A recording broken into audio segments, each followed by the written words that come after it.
Back, she has this like hunk like Karthik who's in like his leather jacket and like his skinny jeans, and he's like classic like rude boy that like you fall in love with when you're like 16. Then she goes from that to Mohanlal and the good tea.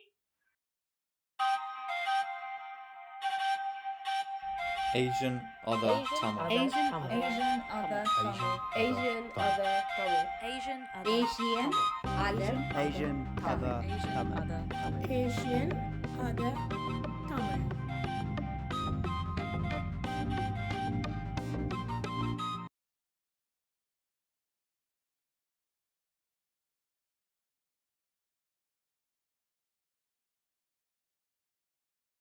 I don't know, I'm paranoid. We have mugs, guys! Vanakkam. Welcome to the Asian Other Tamil podcast. A podcast that brings our experiences of being Tamil to the table. So that we can create a community that feels accepted, connected and empowered. We are your hosts, Danisha and Nishani.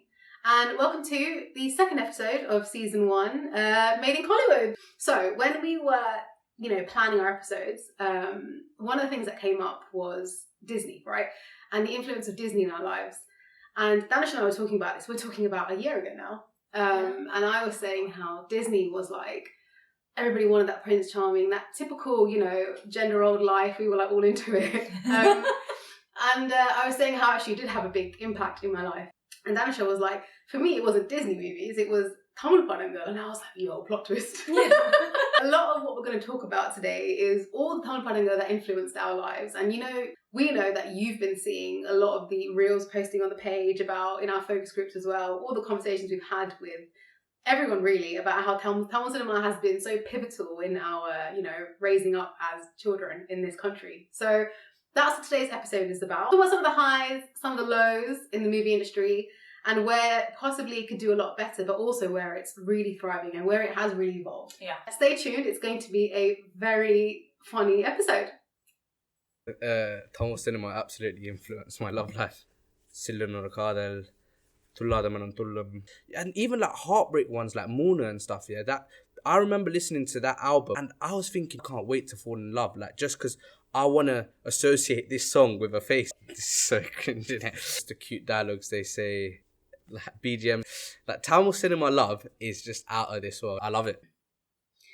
Gonna go straight into how a movie begins. The entrance of a hero, heroine, comedian, family, everyone. We're gonna dissect a little bit. You know what? I have to admit, I didn't ever notice a heroine entrance until you said it as we were preparing for this episode. They have like a proper entrance. And I was like, they're going to show you bits of her. Like you see her ear, and then you see her hair, and then you see an eye, and then like, it's a big reveal. Whereas because most, like growing up for us, like, I think we grew up in the era where there was just like the introduction of like mass as well. So the heroes just eclipsed any sort of entrance ever.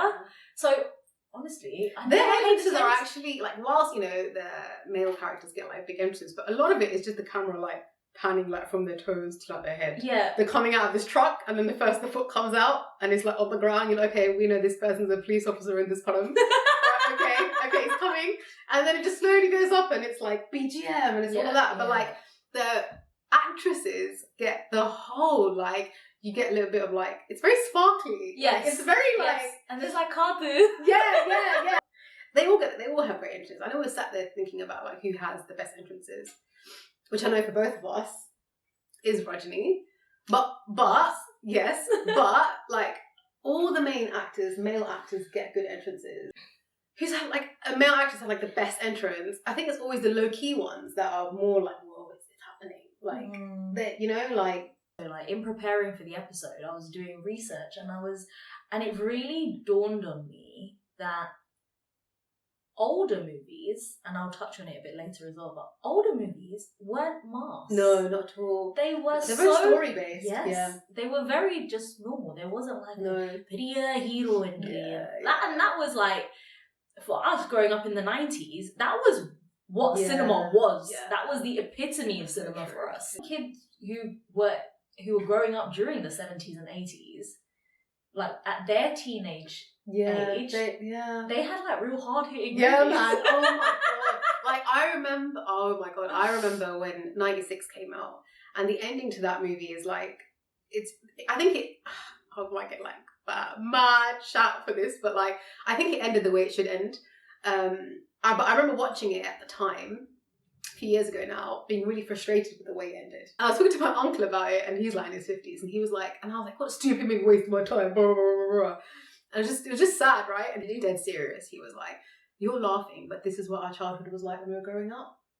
I was like, oh my God, like, oh my God, because, you know, you didn't, often you didn't marry tragic love. Yeah, often you didn't marry the person that you did fall in love with in our parents' generation. Often, actually. And I got really sad. Like, how privileged are we to fall in love with someone and marry them? Like, so simple. Going from male actors to the female actors, Ramya Krishnan is my favourite actress. That's a nice segue. She is, yeah, just like straight into it. Because I think she was so ahead of her time, like as a leading actor. Because it's a very female-led storyline, and also it was like reverse stalking because she's stalking him. She's stalking him, and it's crazy because she's stalking him, and we are all like, that's not right. Yeah. Whereas men stalking women is so normalized. Yes. Tell you, you know, like a guy chasing you non-stop is like so sexy. And you think it's so romantic, you know. The guy I was seeing over the summer after sixth form, I can't even believe I said yes to him because he followed me down a road in a car and honked at me. I can't believe I was even okay, like remotely okay. I look back and I'm like, what a dumbass fool I was, for God's sake. Mona, when like Danish is chasing through the house, he's like, so creepy. The fact he's following me to my house, I'd cry if someone followed me to my house now. No wonder her dad slapped him. What else is he gonna do? But I mean, yeah, Ramya Krishnan was she was not stable. That's not Like she was I'm not saying that's okay, but that was storyline, and you know, very confident, successful, and she has to ooze that, right, which is so atypical of like, you know, versus Soundarya in the Palatala. I think she's a great entrance. She's coming out that car, And the doors go up. just big bird is great. I'm into it. That was a really powerful entrance. That was Growing up as well, you never saw like actresses enter like that. No. Firstly, driving their own car. Yes. She breaks and she's like, you're gonna go flying. So that's my favourite actress entrance. Yours? Mine is purely for the aesthetics, and the BGM for that scene is Rima Sen in Minale. That's a really good entrance. Like, I don't really care for the film much, but that entrance, it's that Paul very BGM. magical. It's That very magical. Paul BGM just tugs at my heartstrings. It's really magical. Comedians.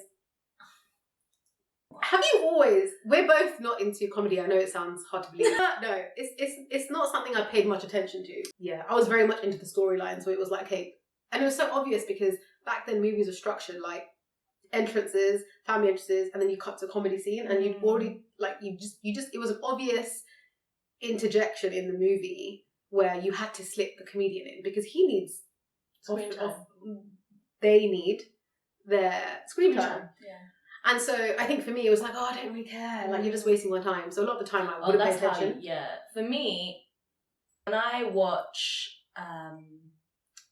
Hollywood movies, I don't like obvious comedy. Stupid comedy. Like slapstick. Yeah. I'm not into it. No. But it's the only comedy I like in Tamil films. And that, as a result, meant that growing up, I didn't really appreciate, like, comedians who had, like, dry sense of comedies, or would talk about like socio-political issues in their sketches. Like Vivek, for example, used to do so much of that. And I know loads of uncles and aunties who really appreciated Vivek's ability to... He's very intellectual. To do that. Very intellectual. Through comedy. When I was looking back at all these movies, I truly did appreciate Vivek very much. Because he is very political, and he does, you know, He's very subtle. Very subtle, and he's so sarcastic. It's subtle, but it's elegant as yes, well. Yeah. And he's just easy, and he's very like nonchalant about it sometimes, and like I loved it. Like growing up, I really appreciate that, and I think sort of in the early 2000s, Sandhanam was good. Like, I think Sandhanam does it a little bit. I think as I've grown older, I've started to appreciate comedy a little bit more, but like Sendil is always a fave growing up as a 19th kid, also because he's adorable. He's just like he's just funny and does stupid stuff. Sendil is really funny. Sendil He's is very cute. He's like, very cute. He's very cute. I feel like he's always getting a bad rap. Like, why? Why? Yeah, What I do you feel mean? like no, as in like he's like the Tom in Tom and Jerry. But he's that comedian. Yeah, But like, I think when people take the piss out of Sendil, you feel like Paridam. I do. Like, my all-time favourite Vadivel sketch is him in Friends. He's stupid. He's and so dumb. He's dumb, but it's so dumb. funny. And I remember. I I think it's because it's in Tamil as well, so it's like so. Do you know what it is? It's so like familiar with like amma pechu kudukradhu. Yeah. Or like, especially in that scene. Yeah. Like, brilliant. It's interesting because like a lot of people's draw into the Tamil industry, Tamil cinema industry, is the comedy. Yeah. Like we sit back and we watch, I don't know, music or some intense scenes, whatever. But people will sit back and rewatch comedy scenes. They have like, they used to do like DVDs or like on Sun TV and stuff. They used to just do like a show of all the comedy. Yeah. Okay, so now moving on to family casting. Leave my card here. So I'm gonna get my card out for family casting. I have loads of people, parents in VIP, Yes. because I thought Samudragani and Saranya were just brilliant. He's just, and then like Danish is smoking out the window, and he's like, I feel like really resonate with so many kids and their relationship with their dad. Yeah. Like, and it's so sad because, you know, Danish is like, he's got a whole ass degree, he just can't find a job. Also like the softness where, you know, he goes to get a job, but he doesn't really want to do it. Yeah. And then his dad's like, you know what, if you don't like it, if it's not a job that you studied for, don't do it. Where he does show the kindness, where he does show that empathy. Yeah. But also at the same time, he's like, really, I'm would learn it there.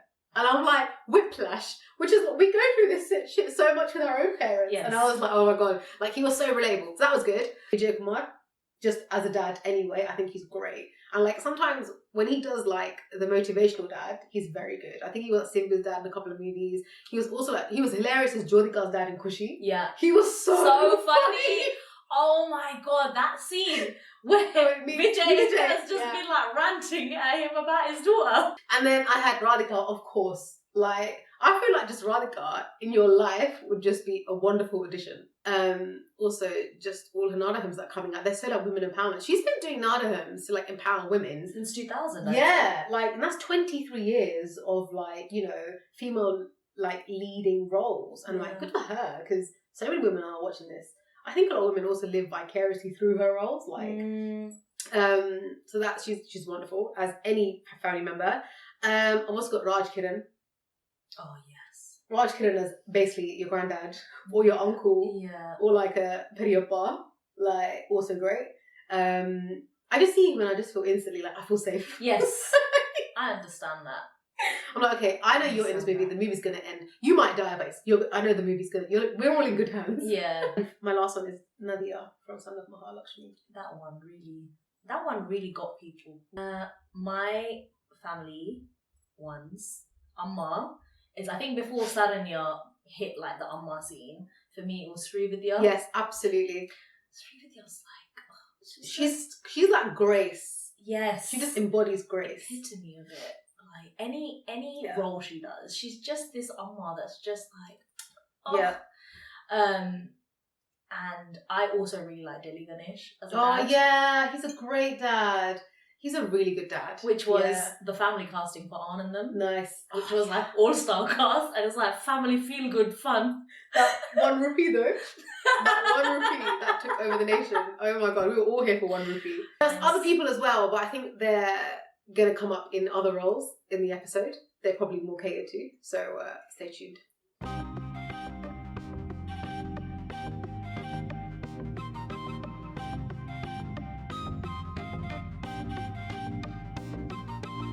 So after family, let's bring in the bad guy. So villains in the 90s was Raghuvaran was huge for me. He was just scary, and he was like minimally scary. Yeah. He was the city villain because he was always in a suit. Yes. And like, or in like baggy cargo pants and like tall. disheveled, like those eyes are so scary. No, and he had really long fingers. His finger was like this long. Excuse me now, BSG. Yeah. He's a stern dude. Yeah. He's gonna Also, take- when he spoke, it was like very like. Yeah. Yeah. It's like Understand that. he was like a disciplining parent sometimes. He was Yes. very like, you should know better. Yeah. And then I'm like, yeah, I should. Sorry.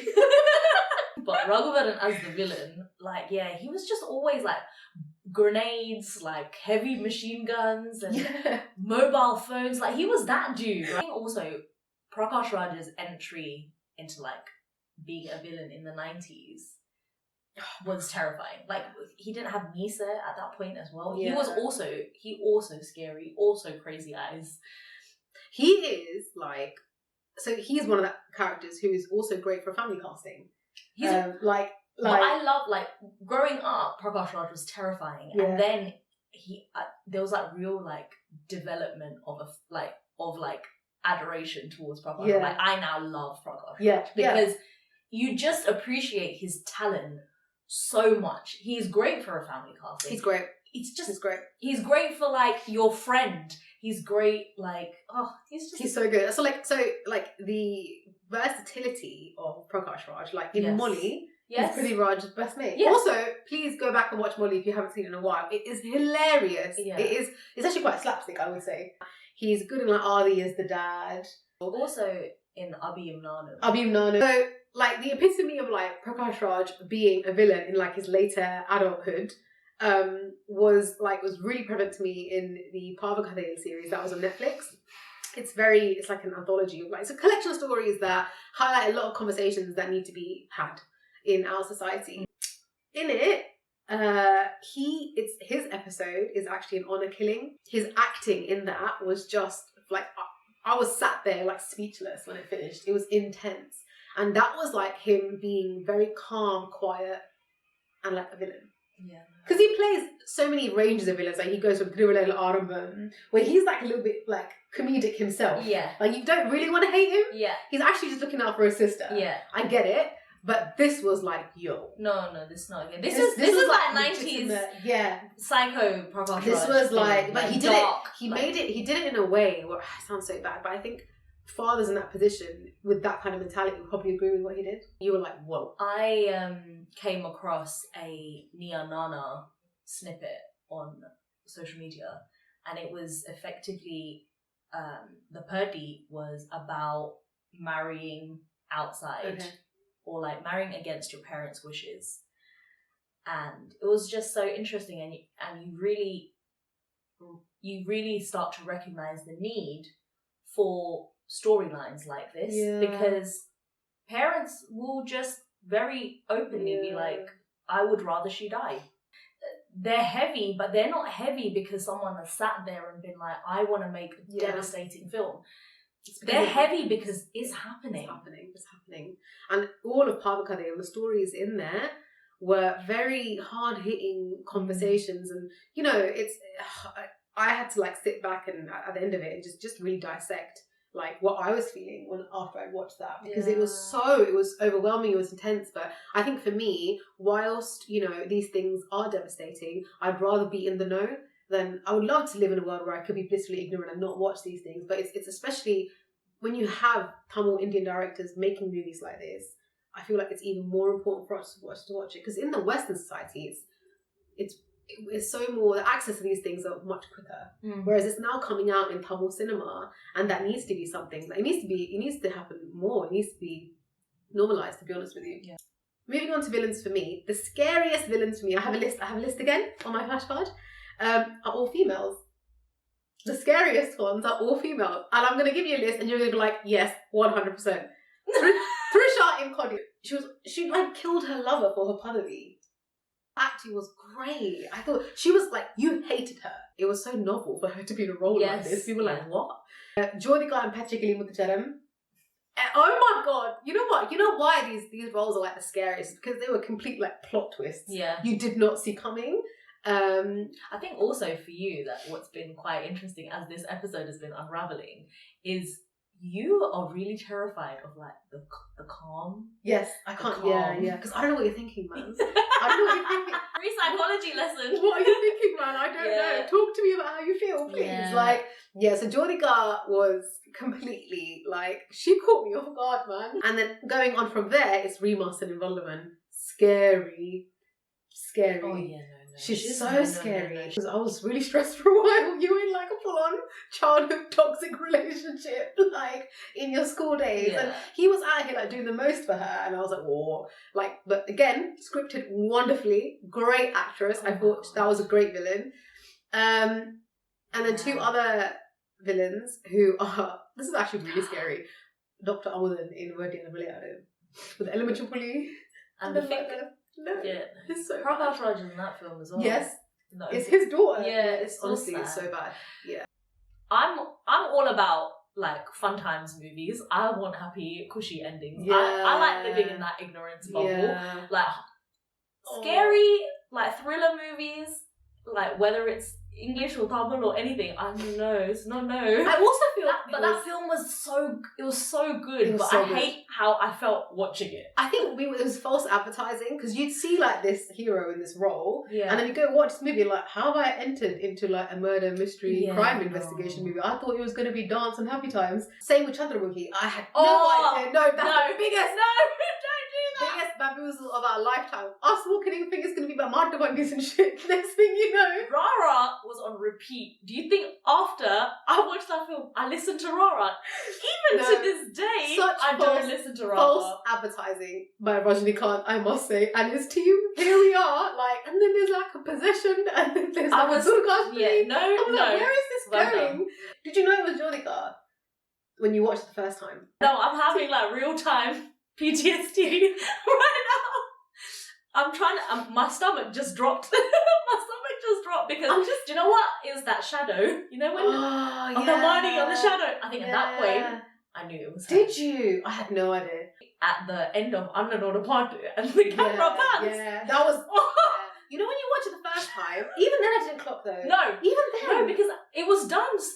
You really were like, where is she? Where's she gone? going? I was like, okay, she's just. And then when she came out of those bushes, I was like, Vinit had like, I was like, no, he wouldn't. Literally. Is he low-key the villain? Yeah. I was like, And like, what's wild is when like that shot was taken. I don't know if they reversed it or like if it was edited, but when Rajini's doing the flashback and he's talking through like Chandramukhi Albadi ke pattu Munmane Ganga. It's the head slap. 100%. I felt that head slap. I was like, why so hard, bro? When he's telling her that and he's walking him through like what happened, that scene with the tree where she's got her hands on him. But when I watched that the first time, I don't know if my mind convinced me, but I was like, nah, it's definitely him. no, he didn't have his hands. He didn't have, right? He didn't No. at all. But it's No. crazy how much you convince yourself. I'd be a terrible witness on the stand. That film So sent me good. back to sleeping with my mum at the age of 15. For a while. And my other villain was Neelandari. She was great. Yeah. in Hariyappa. It's like narcissistic, manipulative. Yes. But like she holds herself with such like. And you know what? At the end of that movie, the way they ended it, I was like, dude, you didn't need to do that.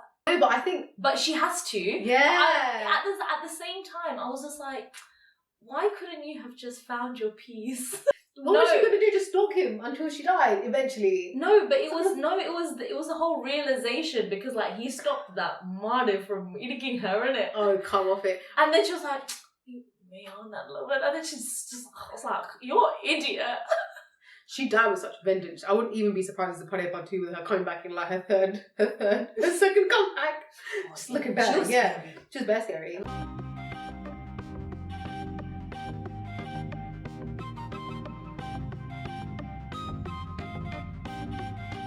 I think I can go back and watch Pariyappa constantly in my life. Yeah. I don't get sick of it. Sangamam, really good storyline for me, I think. I think also, because it's like, they don't, so if you haven't watched Sangamam, it's about a love story between a Bharatanatyam dancer, and I want to say, how would you describe his dancing? It's not He's folk. dance, Yeah. right? I'm trying to find Tamil for it, but I don't really. There's so many types of dancing in folklore and Tamil, so I don't know which one I'm going to go for. So he's like a folk dancer. She's like a Bharatanatyam dancer, and Bharatanatyam obviously is a very disciplined, prestigious, comes with its own gauravam, whereas his dancing not so much. And they fall in love, and then it becomes a mana prachana. And Manivannan is Rahuman's dad, who's the protagonist. And then, what's her name? I don't know what her name is. But Abhirami, the person who, the character name, her dad is Vijay Kumar. Yes. Oh, bad character. Yes. Basically don't want them to be together. And it's actually classism, really and truly. I think that's really what the movie is about. Mm-hmm. And I think it was very early on, and they basically portrayed issues within society through arts. Yeah. And how even the type of art you choose shows you where you stand within society, and how that is really what the movie was about. And it's a devastating movie because, you know, Manivannan dies, but it's about the triumph over that. A lot of movie storylines growing up, when we were really young as well, not so much now in the last 10 years, but growing up, a lot of storylines are quite controversial. It's very much, you know, patriarchal. So I think for me, whilst I can sit here and choose, even with Pareyappa and stuff, there's loads of patriarchal. Yeah. So every movie is quite controversial also. Whilst there are loads of movies that we do love, we also recognise that they were not perfect. And, you know, they are not movies that we want to idealise in any way. There were the pockets of ones that weren't, and that were like, there was, of course, the patriarchal tendencies in them because of the society. But then you had like movies like Surya Vamsam, which were very forward. Which were so ahead of their time. That journey that they went on as a couple, and like what it did for both of them, and how they supported each other in that marriage. I hated that Rosabu Wizard. Devyani is just like, I love it. She's just like, you will love me. Yes. You will come here. Yeah. Brilliant. And you will love me. And also like she's so career driven, and he's like this. She's like this training to be a collector, right? And like on their first night, she's like, because she wants to do well in her career. And I was like, they didn't. Then that went to like complete. All it took was a Pali and thunderstorm. Yeah. That's really all it took. And so like, but the fact that, you know, in the 90s, right? Thought. In the 90s. They had that thought, like, let us get ourselves, let's establish ourselves before we start a family. Which was so just wild. Unheard of. At that time. And like, it came out like early mid-90s. Yeah, man. And, like, you know, as kids who were raised in the 90s, that's maybe something that we think about when now in our personal relationships. But speaking to like our parents' generation, they often are like, who had time to think? Yeah. You just get married and have kids. That's what you do, right? So it must have been so interesting for them even to watch and be like, oh. And like, she's been raised empowered enough to be like, this is the man I'm gonna marry. And I'm gonna have to like slum it for a bit, but we're gonna get through it. Yeah. And it's like, as an adult rewatching it, you're just like, damn. Brilliant. You made a decision with your gut and you stuck to it. Like, well done. And you dealt with the consequences. Yeah, and she was absolutely. effectively raised privileged. Very privileged. Yeah. And just like, because he's like playing those scenes, isn't he? He's like what she used to live like in their house, and now what she's living like now, and he's like, what a waste. But then also he's just like, but he's also, it's so endearing for him to see her like that. The other one for me that I rewatched recently was Bombay. That couple, great, A1. And like just how it started and how the story continued, and where like the parents like repaired their sort of tension between them, and also the kids like naming the children from each faith. And that would have been, I can't even imagine what it would have been like watching that, like interfaith relationship, love, and you're just like, what? how are they gonna make that work? And it's so ahead of its time. It's so ahead of its time. So I can't hold it back anymore. But Mani Ratnam. Yeah. So like Mani Ratnam pre-Ponniyin Selvan, what is it, Chakka Chavandavanam. I'm talking about it in this phase, maybe coming up to, dare I even say, OK Kanmani. Yes. Yeah, so Basically up to there, he just directs the human connection perfectly. He takes very normal storylines that are, these things are so normal in our lives, and then to see in a movie, I think for some people it's too much. Because it's so raw sometimes. It's so raw, and it's like it's not some elaborate storyline. It never really ever is. Yeah. It's never. It's not like daisies and No, it's ponies just it's and- romancing, yeah. really. It's romancing in the 21st century. Yeah. And that's where he thrives. And I think he does a brilliant job. Like Maundaraham. If you haven't seen it, you should. I think it's a great rom-com. Again, another one where, like, going back to like the 96 thing that your uncle said. Yeah. It's exactly that. Like, my mum lives for I Maundaraham. love Maundaraham. And when I was talking to you after I watched that stupid film, I'm sorry. It was just like watching it for me, I was just like, really? She's been through so much, man. She's been through so much. Like, granted, she probably shouldn't have got married. Like, Yeah. absolutely I think not that okay. I think it was that because I also watched it quite late in my 20s, and I was just like, you should have just waited, but maybe like circumstances. But maybe she couldn't have waited. Right. Also, so many parents or that parents' generation would have gotten married the same way. She But would have then, been like, Revati had like the gusto to be like, I'm not going to be happy in this marriage. but it's very similar to like Radha Rani. That's Where the she's line of, like, they both where have. yeah, exactly that. Where the female, the female character in the couple is just like, I'm not happy in this marriage, No. and I've married you because yet circumstances have dictated that I have to get married. Yeah. But don't for a minute think I'm gonna play like happy house with you. Yeah. And it's like that in its own nature is so challenging. Yeah. Because in this society, women aren't taught to own their emotions that way. Oh my god, absolutely. They are just taught, like, Kalyana Katinabra, you do everything for him. Like, your feelings, emotions, everything becomes secondary. And, like, there are these women who are, like, getting married and just be like, you know what, no. Also, like, when you see her flashback, she has this, like, hunk, like, Karthik, who's in, like, his leather jacket and, like, his skinny jeans, and he's, like, classic, like, rude boy that, like, you fall in love with when you're, like, 16 or whatever. Like, and she's, like, had all of that. Then she goes from that to Mohanlal. Mohanlal! And the good tea.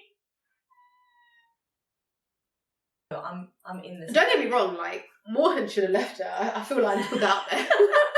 He did not need to be that patient no, at all. absolutely like, not. He definitely did have the patience of a saint there. Yeah. But, like, and that's it. she needed to know what a healthy relationship would look like. Because she did not have that with Karthik. No.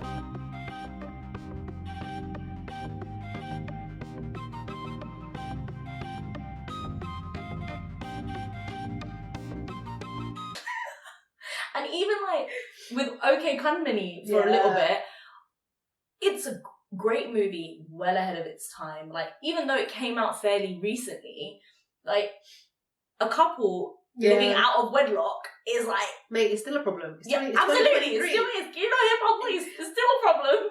It's 2023. The movie came out, I want to say, 2018? 15? More than that, yeah. This has been, like, coming up to 10 years. It's still a bloody problem. It is. Mani Ratnam's movies, like, pre-OK Comedy, are very non-typical of movies in Tamil cinema. And he constantly does the most to think outside the box, especially when it comes to romance. And how does romance keep changing with, you know, so like going back to Bombay, you've got interfaith marriage. Like, and that was what, early 90s? Yeah. And early 2000s, he's come out OK Company. Yeah. And then Ali Bai there, you know, she's like a trained to be a doctor. She like leaves her family, goes and lives with them. They have marital problems. Yeah. I quite appreciate how, I don't know if the word is divinity, the way love and relationships are held in like in that beautiful manner kind of thing, right? I really appreciate that side of things, but like sometimes reality doesn't equate to that. Yeah. I guess it's just the equivalent of what like you see in Disney and this and that. It's just like what it's described. I think is just like really beautiful. Also, though, my fondness of Mani Ratnam actually came to me sort of it developed the older I got. Yeah. Like, the more I'd seen of life, Yeah. that's when I started Interesting. appreciating Yeah. what his stories were about. Yeah. And I'm like, damn, like, you don't get very many storytellers doing stories like this. And I think going on from, you know, we have conversations like, stories like Love Today, which is, yes, looking at love in the modern day, but it's different entirely. Do you think you could swap your phone if you had a lover? Would you do it for a day? Yeah. Yeah, I think I would too. The way it even happened was like they were ready to get married, right? They were ready to get married. Pombalakaga vandirukrar. And Satyaraj Bekula is like, just swap phones. Also, speaking of Satyaraj, just short mention. Satyaraj has gone from like being super cringe, awful, kind of weird, creepy hero to like Kattappa and like dope ass father figures. Yes, Even him in Nanban as the head teacher, brilliant acting. Like he's really come into his age. Yes, like really embrace that, and he's like, and he takes on great roles. I think better he's roles now also than he did. Wicked at acting. He's like, so good. He's so good. Also, him on the Vune. Yes, I'm so here for it. Why do you need to go to the Vune? I'm so here for it. It's the intensity. It's so intense, and I'm like, and he's he just decided, yeah, cool, I'm gonna. And play he's Vune. very cool. He's very cool. Cool he's about very it. very chill. It's like just swap phones. If you can do that for 24 hours, you're cool with it. Also, like the shit that they were doing to each other. This is not okay. No. It's not okay. It's not okay. Like them to be in an exclusive, established relationship. Toxic. And going back to more controversial storylines, Priyamanavali. If you haven't watched Priyamanavali, it's Vijay and Simran. Vijay is this rich dude, and he is just privileged, and he needs to settle down. His dad wants him to settle down, and his dad finds Simran, who she's got money problems, and so she's like yes, and Vijay makes her sign a contract before they get married to be like, we're going to try this out for a year. If you disagree, we can leave. I mean, if you disagree with the contract, you can leave now, but if you agree, we'll try this out for a year, see how it goes. So she says yes, because with the marriage comes money, and her sister has got marriage issues, and her brother's not married and he's trying to find a job, and she really needs the money, so she says yes. He then terminates the contract, even though as viewers you think the wedding, that first year probationary period has gone really well. He terminates it. He's like, actually, the 1 year's up, I don't want to be with you anymore. So that's like a big slap in the face. So then whatever, they depart. She goes back to her mum's house. She finds out she's pregnant. She then has, and then and then she has a valid.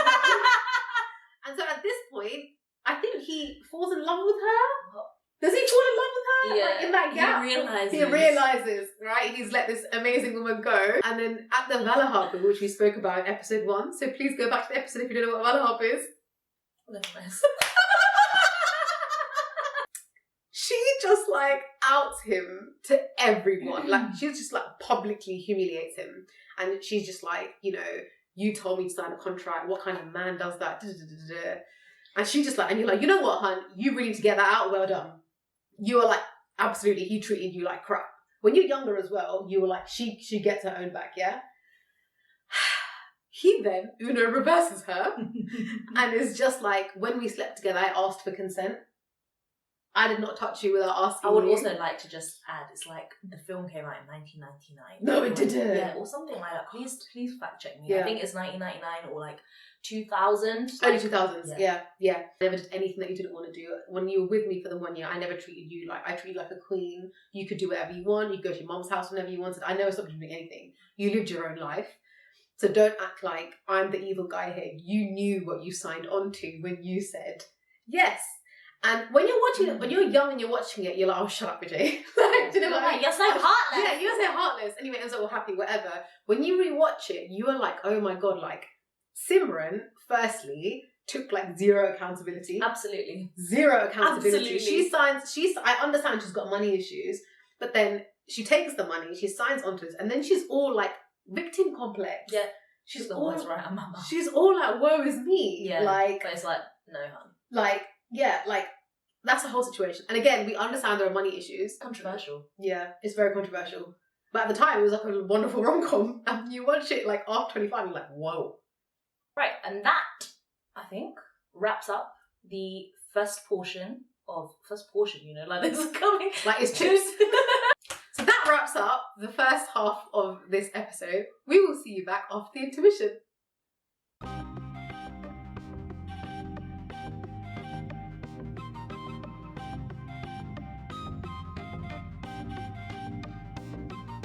Welcome back.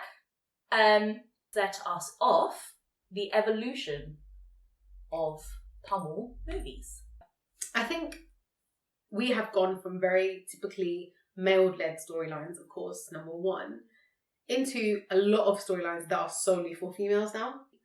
Also, it gives you that sense of the Tamil industry also wanting to expand. Yeah. Even conversations regarding the LGBTQ plus and straight allies community, interfaith marriages, religion in general, and how that much has evolved.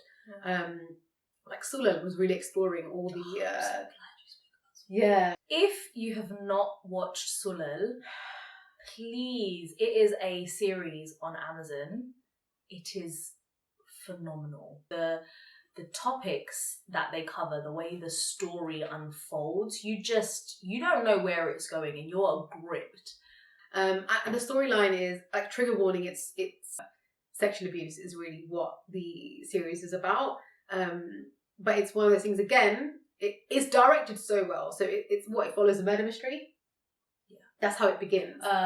Or missing child. A missing child. It's something, again, that you need to shed light on these conversations and topics and I think sexual abuse, it's such a taboo topic where other than it coming out in media like this, it doesn't create a safe zone for people to have these conversations. As a community, we do need to really encourage watching this because it's something that we all need to learn from and understand, especially if you understand, 100%. Yeah. These conversations need to be had. Yeah. And, we've grown up in a Western world and Our parents might feel like they don't have to worry about these things. No, you do. It is very much a problem everywhere. It's brilliant. And it's just done, it's directed well. The cinematography of it is wonderful. Yeah, that's why Sulal came in my cinematography. Sulal was really good. And, the conversation, like, even Super Deluxe, well, if you've seen that movie, please let us know your thoughts on that. So, that was such a strange movie. But Vijay Sethupathiy's character, brilliant, and the fact that it's bond also. Yes. And that it's Vijay Sethupathi also taking on that role, like Sanath Kumar taking on that role, and Muni, like it's they are doing roles that I think they believe in because they know that there's not enough information on this out there. Yeah. And also it's so sad because it sometimes takes within the industry someone who is quite established to do a role like that for it to be taken seriously. I know it sounds awful, but sometimes that is the case, and unfortunately that is the industry. It needs to reach whatever it is, it needs to reach, and that is the fundamental goal of the roles that these actors take on. So that was one. Jairam's son in the Pavakadel story, and it's great that we're seeing these storylines now. Yes. And we're having these conversations. In one way, we have progressed so much.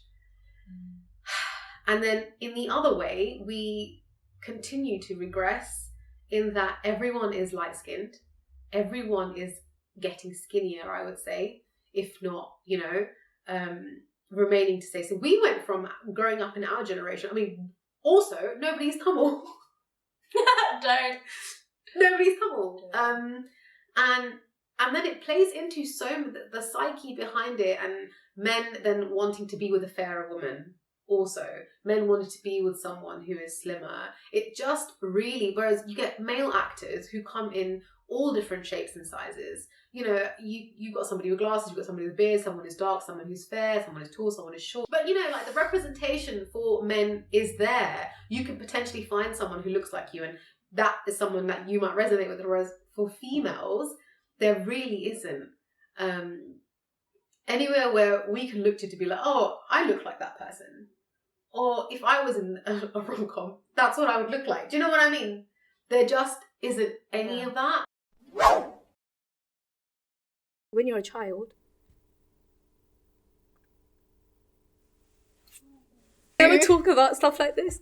I was like, I'm definitely not crying today because, I battle with this all the time. But, oh my God. As a child, there were so many beauty standards. You had to be fair. You couldn't have acne. You had to be skinny. But they'll recommend you stuff like, oh, use turmeric mask, use this cornflower mask, use this, use that. I wouldn't say it stopped. I feel like it just doesn't bother us anymore. Unhealthy and so detrimental what that school of thought is doing, and cinema in like the Tamil cinema industry is so influential. Feeling represented is important. Hard for communities that are underrepresented.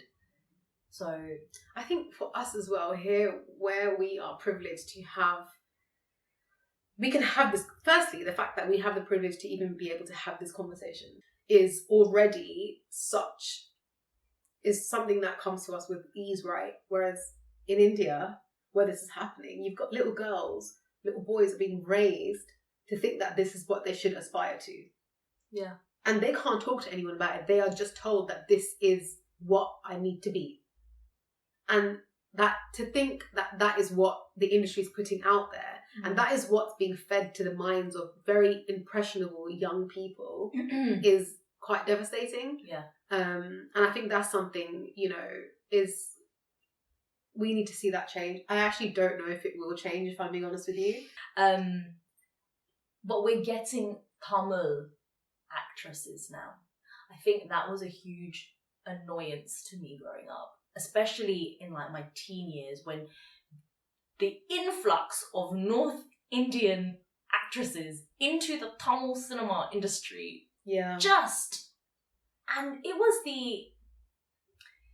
was the lack of effort to try to learn your damn lines. Oh my God. Do not piss me off. Yeah.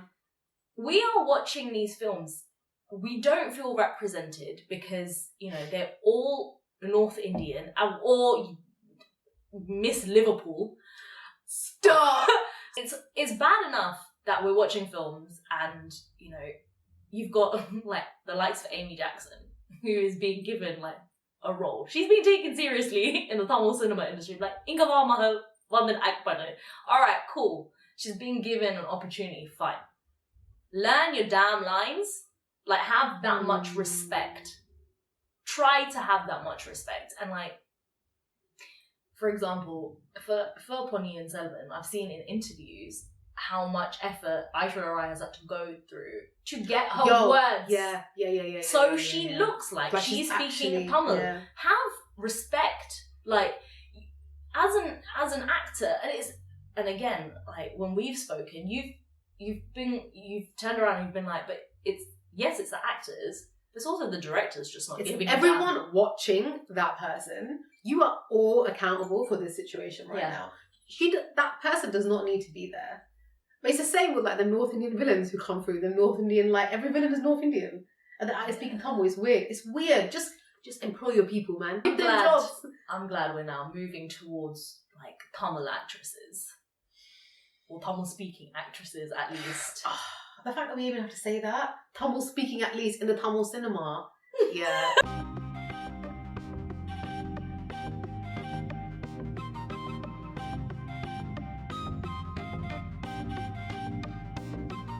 I was listening to this podcast, a Brene Brown episode. Okay. And in it was Viola Davis. And she was talking about this is Viola Davis, for God's sake, within her own community, she was talking about the shadism and colorism that she experiences. And even when she was doing How to Get Away with Murder, she was not a typically looking woman. She's very tall. She's not even like a size 10. And she was like, I was a big black woman and I was dark. I was a dark black woman. And you have no idea, like, the struggles that I had to go to. I had to accept that I could never be that typical character on a TV show. Yeah. And I spent, like, most of How to Get Away with Murder, like the first couple of seasons, trying to be slim, trying to lose all that weight, trying to look like something I basically was not. And she talks about it, and I was like, yo, if Viola Davis can't shake it, we're all screwed. To pave a path. But, you know, she has the privilege in Hollywood to do that. Whereas so many women do not have that in Tamil cinema. And I They're think... not even given a chance. Yeah. They're not even given a chance to even do that. Every heroine is light-skinned. In those movies, the dark-skinned person is either a comedian or a sidekick or a villain. And in my life, I've never actually felt like I could have been something else in love because of my skin colour. Wow. A lot of it is, you know, it's a really fair-skinned girl with really straight hair, glorified in Tamil movies. And I think there's parts of it even now. There are girls that are considered like Podanaram, but I feel like even that's not good enough. So I think from a young age, I've never really been able to relate to both Tamil or kind of English movies when it came to romance. I think it is starting to change very slowly. Yeah. But only if you're like established. Yes. Like if you're Naindara or Trisha, really. Yeah. Strong female leads. I was doing research for today's episode, and directors who have unique ways of storytelling. K. Balachandar came up. Okay. And I didn't watch many movies from like the 70s and the 80s, but when Amma would watch them, I'd watch them with her. And Balachandar really made a lot of his films female focused. So Apurva Rahangal, I think, came out in like the late 70s. But it's a prominent Carnatic singer is having a relationship with a man who's like 20 years younger than her. She's raising her daughter, and the daughter and the mother have a falling out. And the daughter leaves, and then she meets this widower, and she wants to be his partner, and she starts falling in love with this man who could effectively be her father. Oh my God. And so you've got these two characters. A woman who's in a relationship with a man who's so much younger than her, and then this young, like early 20s woman who's falling in love with a man in his 50s. There's so many moving parts to this, but it's a brilliant story. Female-led, And then the other one is Sindhu Bhairavi. Yeah, it's the most great movie. Great movie. Great movie. Great soundtrack. But also, like, really, just... In the 80s, who would have thought it, huh? Had a whole story about a man having an affair. He's very sad. I find that a lot of his movies are very sad. Yes. I think that's why when I see his name come up, I'm like, oh, do I really want to watch this? It's going to break my heart a little bit. Do I really want to? Another film from the 80s for me that was strong female lead. It's called Vidi, and Sujata is the protagonist. She's a lawyer. She takes on the case of a young girl who's been in a relationship with like a rich boy, who's sort of like sold her this dream, and then they've been intimate, and then she's found out she's pregnant, and he's like, I will not accept. And she's taking it to court. In the 80s, a lot of the stories were just stories. Like Nayahan, Oh my God, Nayahan. I think Time magazine, like an old Time magazine, was like, Nayahan is a film that you have to watch before you die. Yeah. It's so good. But also it's complex. The complexities, so the complex. dynamics of the relationships of the characters. Everything. And also like the 7 different renditions of Ken Bondi Jimmy. Love it. I love it. Oh, give me a minute to be like, you know what? It's not that we're starting only now to have strong female leads. It's like we got lost on the way. Because I used to be attached to Tamil films, and then like I think when I got to like my teenage, and it was when we were teenagers, it was just commercial hit after another. There wasn't, you would really struggle to find a film that wasn't like a commercial blockbuster, and you start to get numb to it, I think. Yeah, because there's so many it's the same storyline, same structure, same everything, just a different actor. I just fell numb to it, and you don't resonate with the storyline. It doesn't make, it's like great to watch, but what does it mean to me? Yeah. And I think that's the difference between Hollywood and, Tamil Parangal, because as Tamil kids, really not Atypical Tamil kids, it was so nice to have an area that we could go and we could focus into to get stories that talk about our culture. The minute you bring the Western parts of stuff into that, the minute you try to aspire to make Hollywood movies that are kind of Hollywood-esque, you have to compromise the culture a little bit. You have to. And I think that was a very conscious decision for a lot of directors at the time, because that was the it thing, right? Yeah. And I think it's now coming out of the it thing a little bit more. We kind of like the ebb and flow of how these movies are made and the stories that are, scripted. It's, you're watching and thinking, I finally get to watch movies that, the parents are like my parents. The siblings are like my siblings. Oh my god, like this is, I could never have a love marriage. My parents wouldn't let me. You couldn't have these conversations in Hollywood cinema because everybody's having love marriage in these Western movies. What's an arranged? Yeah, literally. What is, see my auntie would not cut it. Yeah. Like, you would sit there every weekend with your family and watch a new movie. Like, Yeah. And it was like Friday night in the Padam. Saturday night in the It was like going to Blockbuster, like going to the Tamil Kada, like the Tamil Kada that would sell. Ireland, shout out Ireland Enterprise. I had Prabhas. Remember, sometimes they'd even pull you like a brand new stock that wasn't available to other people. Yeah. You could pull someone. Yeah. It is great though that we are having like TV shows come out in complete Tamil. Yes. Put the Kale, Sulal, all those things. We are having serials basically coming out. And we get to, and if you don't have the 3 hours, you get to watch something that's an hour here and there, or half an hour here and there. And I think that accessibility, has been quite game changing. We went from not having anything on Netflix predominantly being like a English based streaming platform to now becoming international, and allowing that has been very game changing in terms of economizing the entire industry, one, but also getting names out there and getting like our culture out there has been amazing to see. And then let's move from there into cinematography. Yeah, nice. We've spoken on like Hollywood a little bit and like the commercial blockbusters that we sort of grew up with.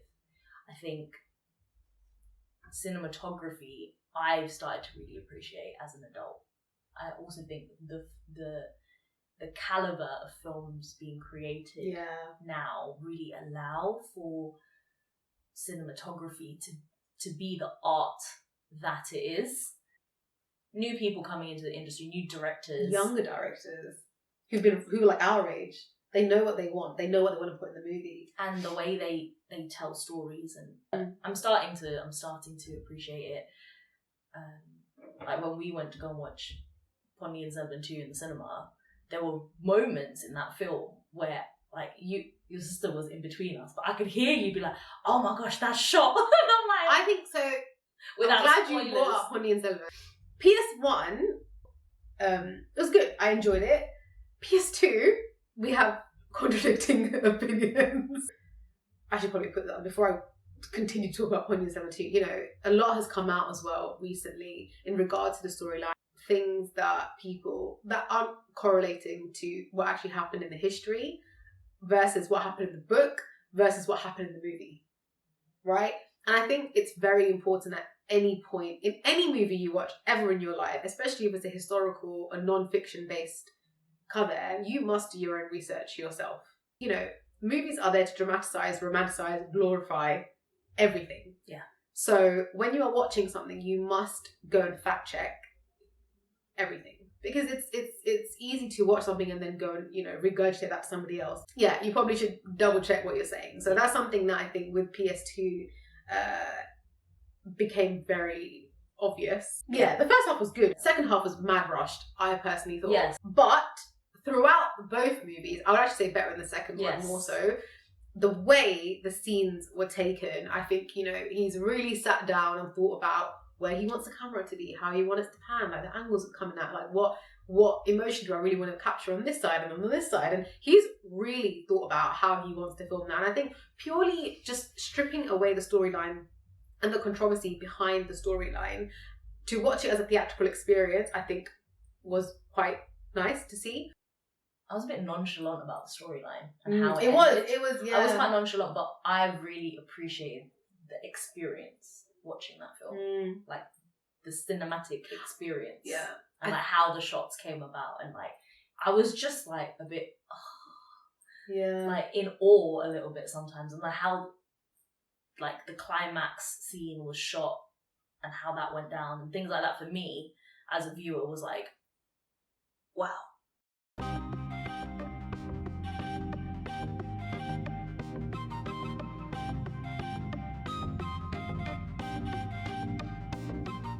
Even predating it a little bit, even like a couple of years ago, I think Loki Kanaraj is doing a phenomenal job. Him, Karthik Subbaraj, Vetrimaran.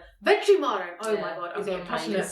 I'm getting passionate. I need to relax. Going back to things like Kylie and then Vikram, I think they have a good storyline, and that is also what makes the movie. Whilst, you know, camera angles and everything that is great and it makes it more elaborate, you need a good storyline to get the people hooked onto it to be like, yo, where's this going? Yes. Like, what? And so him going from Kylie and then linking that to Vikram, and then now that's, you know, we've got Leo coming out in October or something. Karthi is very talented. Yes. Very, very, like his ability to take on roles. Yeah, yeah. And just fly with them, and man. he does the minimal, like, I'm a simple man role very well. Yeah. It's just a great actor. It's also the contrast, I'd say, in how like Kylie was shot versus how Vikram was shot. Yeah. Like so different. So different. And also equally, like, they both were just gripping. You were on the edge of your seat throughout both movies. Yeah. And when I went to watch Vikram with you guys, I had no idea that Kylie was a part of it. Yeah. That now evolution even in how directors, when we were growing up, were trying to push out commercial blockbusters one after the other, because that's what the West were doing and that's what brought the masses in. Whereas now it's like they're taking inspiration because they would have grown up watching these brilliant Hollywood directors and how they did their storytelling, how they did their cinematography. And, you know, Vada Chennai, for example, everything. The Vada Chennai like opening scene being very reminiscent of like Reservoir Dogs. Yeah. If that's where he's drawn his inspiration from, but the story is brilliant and the way he then carries the film forward, it's like we're so quick to be critical of where we're drawing the inspirations from or where people are choosing to take, rather than maybe appreciating it and shifting that perspective a little bit. The stories are becoming excellent. Yeah. And they're not stereotypical. They're not like the ones that don't have much behind them. You're getting these storylines where they're pushing boundaries. Yeah. And you know, and they're so exploitative. And, you know, you have like the Karthik Subbaraj, who is also low-key genius. Like, he did Perdare with his little like slips of like nostalgia. Oh my there. god, that was a great experience. Pizza. Have you seen Pizza? Yeah, we watched it here. Pizza. Yeah. With Silverbody. Yeah. That one. That's Pizza Subbaraj. I thought Pizza was great. The way these young writers are coming in, and you know, they're the future of Tamil cinema. Really, it's where I put most of Tamil cinema. That's the direction it's going in, and I think it's a great direction to go in. To be honest, Kamal as well. Yeah, like he was just so good. I've always heard that Kamal is a phenomenal actor. Like, you know, you speak to our parents' generation and like, Kamal was everything. Like, every film he did was absolute smashing it, right? And then when we were growing up, I don't know what happened. Like, him with Virumandi, and then even like I've seen a clip of him talking about how he wrote Dervad Mahan, the script. I think Kamal has like really stretched himself, I want to say. I think when we were growing up, the films that he were coming out, he was stretching in the wrong direction. Yeah, unstretched, please. I saw a poster for Arlo the other day and I got scared. There's a good comment and there's a bad comment. The bad comment's that bold, but they're like actually twins, and it's just a whole thing. And there's a whole scene with like living cats in Broadway in New York. There's a whole scene. Excuse me? So you guys, if you've seen it, you know what I'm talking about. There's like a whole scene. It's wild. Pun intended. The Toronto Tamil Film Festival. Toronto. They are a non-profit organisation that hold an annual film festival for like encouraging like Tamil culture in cinema from like Tamil diaspora. Oh wow! Directors. Okay, yeah. And they're like short films and like feature length films, and they're from all over the world. Wow. India, United States, Canada, anywhere. Show each other. So Nisha's compiled all her notes like that. Yeah, I've compiled For the all my entire notes episode. like this. says a lot I have about who no we are as people. Yeah, so No, it's fine. You gotta have the detail. yeah, so when I came across the Toronto Tamil Film Festival, I was like, this is wicked, because outside of India, this is an organisation that's celebrating Tamil directors, and they don't even, and like Tamil directors, giving them a platform for like up and coming Tamil directors and giving them an opportunity to like showcase their art and their passion. I saw that in 2020, I think. In 2020, there's an anthological film directed by a female director from India called Sillikarupatti. Yes, it's on I've seen Sillikarupatti. It won the Toronto Tamil Film Festival Award in Wow. 2020, like best director. Sillikarupatti. I watched it because Samudrapami. Yeah, that's why. Yeah. It's like It four was on short- it recently. Yeah, It it's was on Netflix, I think. recently, I think. Four short films basically about romance, like love, and I thought that is brilliantly progressive, and I'm here for it.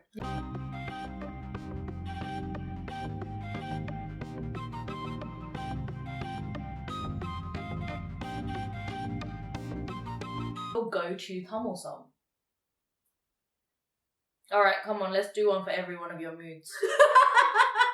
So when I'm really sad, it's literally anything Ilayaraja. It's like Rasati Unne, Nilaveva. Nilaveva, I love Nilaveva. Wow. I know, I don't know why I did that. Why did I do that? I think I was saying a word that begins with W afterwards. I went Nilaveva. No, it's VV. Nilaveva, Nilavu Tungum Neram, Nilavana, all of that. All them melodies. Heavy on the moon, yeah? Yes, heavy, sitting on a heavy on the moon. It's not even intentional, that's the thing. Yeah. They're just great songs. And then go to, I feel like I'm either sad or like I need Melancholic. motivation. Yeah, I'm either melancholic or I'm either like I need some motivation. Those are my two moods. Nice. Yeah, I feel like I'm never just like Kollywood vibe, never. Yeah, okay. Or like even like Patrickly, never. I'm never in that mood. Yeah. Like the whole family. I'm not in a particularly mood ever. It just comes on It's the sometimes. And I'm family. like, Like, but that was what me and Arla Katimala yesterday. And bloody Kamal ruined my moment yesterday. On like the pick me up vibe, Vechi Kodikatte, Maletuli from Sangamam, any Vijay entrance song from like his like mate, anything, all of that, Tantaka, like Vada, all of that, like any Vijay song there. Who loves Vijay more? Me.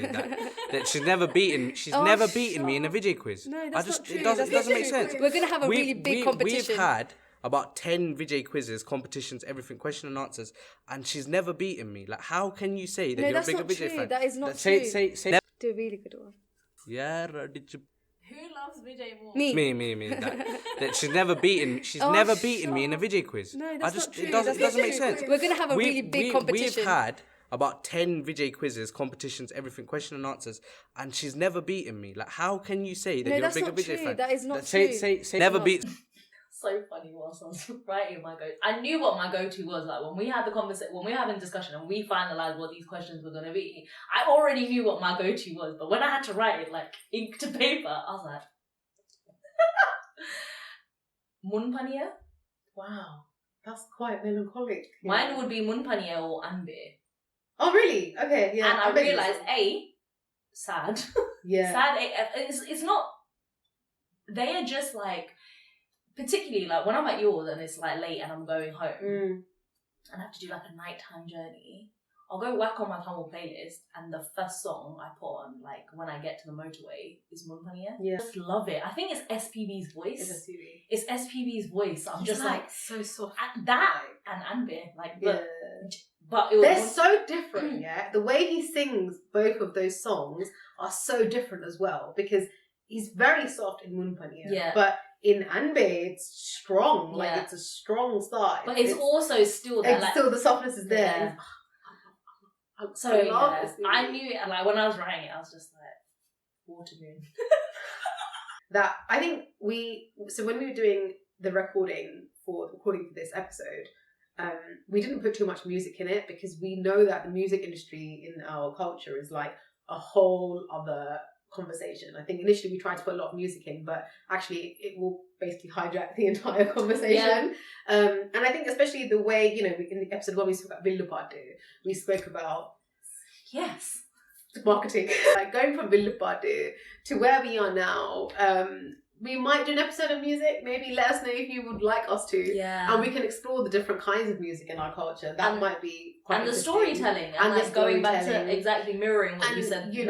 Even like, in Sangamam, when you have the Bharatanatyam versus the folk dancing, even the folk dancing, there's Kurati, there's so much in there that we can further dissect. So we did not decide to put music in here because we know it was just a lot. Yeah, so true. And so we've kind of very briefly spoken about it, but it's not that we're not acknowledging it, just to let you know. Yeah. That concludes today's episode, but I think we wanted to really talk about our experience watching Tamil films growing up, because it was such an integral part of our upbringing. Whilst we have this space where we get to watch films that are about our culture and that we can relate to and resonate with, there are flaws there, and the impacts of that, there are severe impacts to it. So it was important to make sure that we covered that in this episode as well, because I'm sure there are some of you who, similar to us, grew up watching Tamil films. But there might be a couple of you guys out there, or a few of you that have not, or you might have watched them when you were young and like some of like the big hits, but you fell off, and that's also understandable. Yeah, and I think it's what we're trying to really reiterate time and time again is how crucial it is to stay current and to stay relevant, and how a lot of the storylines now, back then they were serving different community, different set of beliefs, to be honest, and now how years on, it's highlighting a lot of political issues, socio-demographics, a lot of conversation that we couldn't actually have before. We are now getting braver to have them, and I think keeping up that momentum is completely crucial, especially in an industry that's so impressionable. Recognizing that, especially if you weren't someone who was watching a Tamil movie, there are movies that are, not as they were cringe, they were crazy, they were loud, but you kind of raise at them, and it's your rite of passage to watch them. Especially, like I said, if you weren't raised watching them, there's a lot of movies that are a really nice gateway into the Tamil cinema industry. I can honestly say I'm so grateful that I have that in my life, to be honest with you. I couldn't imagine my childhood, even my adulthood now, not having that part. It'd be a very sad place, I think. What do I do without the music? And if you really want to, maybe even hit up some 70s and 80s and see what the storylines were like then. I think films then were really not commercial blockbusters. Thank you so much for all the support you've showed us already, guys. All the views, all the comments, all the feedback. We welcome feedback. If you've got any information on particular things we've spoken about today, if you've got any opinions, thoughts, share it with us. We'll share it on the page. We are a safe space. Yes. This safe space. We're on a couch, man. It doesn't get any safer than this. So yeah, we will leave all of our social media handles in the description below. Like, follow, share, subscribe. There's also, I understand, the bell notification for those of you joining us from the YouTube platform. You'll get notified whenever we drop a new episode.